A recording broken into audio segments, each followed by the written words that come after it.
The Buddha speaks the ultimate extinction from the Seng Yulu, translator anonymous, appended to the Sung Annals. English translation by Bhiksu Hengsur. Thus have I heard. At one time, the Buddha was in the state of Kushinagara. The Tathagata was to enter nirvana within 3 months, and the bhiksus and bodhisattvas, as well as a great multitude of beings, had come to pay homage to the Buddha and to bow in reverence. The world-honored one was tranquil and silent. He spoke not a word, and his light did not appear. Worthy Ananda bowed and asked the Buddha, "O Bhagavan, heretofore, whenever you spoke the Dharma, awesome lights would naturally appear. Yet today, among this great assembly, there is no such radiance. There must be a good cause for this, and we wish to hear the Bhagavan's explanation." The Buddha remained silent and did not answer until the request had been repeated 3 times. He then told Ananda, "After I enter nirvana, when the Dharma is about to perish during the evil age of the 5 turbidities, the way of demons will flourish. Demonic beings will become Shramanas. They will pervert and destroy my teachings. Wearing the garb of laypersons, they will prefer handsome clothes, and their precept sashes will be made of multicolored cloth. They will use intoxicants, eat meat, kill other beings, and they will indulge in their desire for flavorful food. They will lack compassion, and they will bear hatred and jealousy even among themselves. At that time, there will also be bodhisattvas, pratyeka Buddhas, and arhats who will reverently and diligently cultivate immaculate virtue. They will be respected by all people, and their teachings will be fair and egalitarian. These cultivators of the way will take pity on the poor. They will be mindful of the aged, and they will save and give counsel to those people they find in difficult circumstances. They will at all times exhort others to worship and to protect sutras and images of the Buddha. They will do meritorious deeds, be resolute and kind, and never harm others. They will forsake their bodies for others' benefit. They will hold no great regard for themselves, but will be patient, yielding, humane, and peaceful. If such people exist, the hordes of demonic bhiksus will be jealous of them. The demons will harass them, slander and defame them, expel them from their midst, and degrade them. They will ostracize the good monks from the monastic community. Thereafter, these demons will not cultivate the way virtue. Their temples and monastic buildings will be vacant and overgrown with weeds. For want of care and maintenance, their way places will drift into ruin and oblivion. The demonic bhiksus will only be greedy for wealth and will amass great heaps of goods. They will refuse to distribute any of it or to use it to gain blessings and virtue.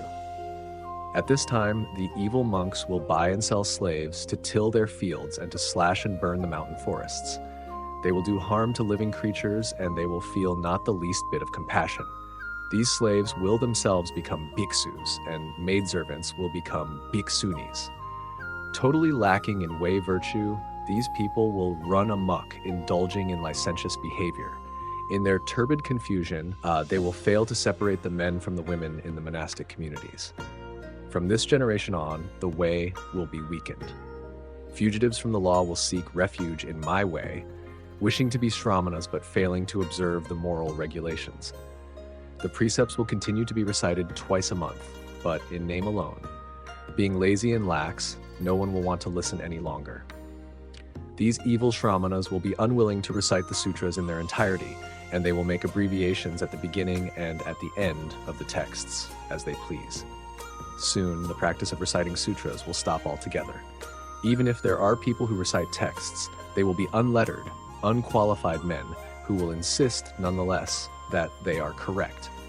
Bumptious, arrogant, and vain, these men will seek fame and glory. They will display elegant airs in the hope of attracting offerings from other people. When the lives of these demonic bhiksus come to an end, their essential spirits will fall into the Avicii hells. Having committed the 5 evil sins, they will suffer successive rebirths as hungry ghosts and as animals. They will know all such states of woe as they pass on through aeons, as numerous as the sands on the banks of the Ganges River. When their offenses are accounted for, they will be reborn in a borderland where the triple jewel is unknown. When the Dharma is about to disappear, women will become vigorous and will at all times do deeds of virtue. Men will grow lax and will no longer speak of the Dharma. Those genuine Shramanas they see will be looked upon as dung, and no one will have faith in them. When the Dharma is about to perish, all the gods will begin to weep. Rivers will dry up, and the 5 grains will not ripen. Epidemic diseases will frequently take the lives of multitudes of people. The masses will toil and suffer, while the local officials will plot and scheme. No one will adhere to principles. Instead, all people will take delight in the ensuing chaos. Evil people will be ever more numerous like the sands of the ocean bed. Good persons will be hard to find. At most, there will be 1 or 2.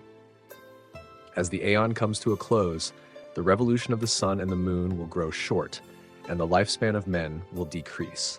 Their hair will turn white at the age of 40 years. Because of excessive licentious behavior, they will quickly exhaust their seminal fluids and will die at a young age, usually before 60 years. As the lifespan of males decreases, that of females will increase to 70, 80, 90, or 100 years.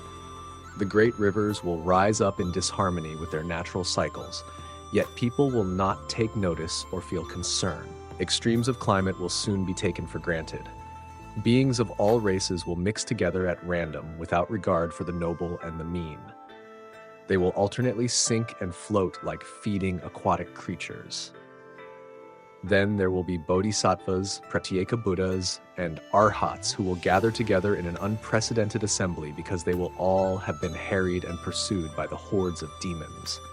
They will no longer dwell in the assemblies, but the 3 vehicles will retreat to the wilderness. In a tranquil place, they will find shelter, happiness, and long life. Gods will protect them, and the moon will shine down upon them. The 3 vehicles will have an opportunity to meet together, and the way will flourish. However, within 52 years, the Surangama Sutra and the Pratyutpana Samadhi will be the first to change and then to disappear. The 12 divisions of the canon will gradually follow until they vanish completely, never to appear again. Its words and texts will be totally unknown ever after. The precept sashes of Sramanas will turn white of themselves. When my Dharma disappears, it will be just like an oil lamp, which flares brightly for an instant just before it goes out. So too will the Dharma flare and die. After this time, it is difficult to speak with certainty of what will follow. So it will remain for the next 10 million years. When Maitreya is about to appear in the world to become the next Buddha, the planet will be entirely peaceful. Evil vapors will have dissipated, rain will be ample and regular, and crops will grow abundantly. Trees will grow to a great height, and men will grow to be 80 feet tall. The average lifespan will extend to 84,000 years. It will be impossible to count all the beings who will be taken across to liberation. Worthy Ananda addressed the Buddha. What should we call this sutra and how shall we uphold it? The Buddha said, Ananda, this sutra is called the ultimate extinction of the Dharma. Tell everyone to propagate it widely. The merit of your actions will be measureless beyond reckoning. When the fourfold assembly of disciples heard this sutra, they grieved and wept. Each of them resolved to attain the true path of the Supreme Sage. Then, bowing to the Buddha, they departed. End of the Buddha Speaks, the Ultimate Extinction of the Dharma.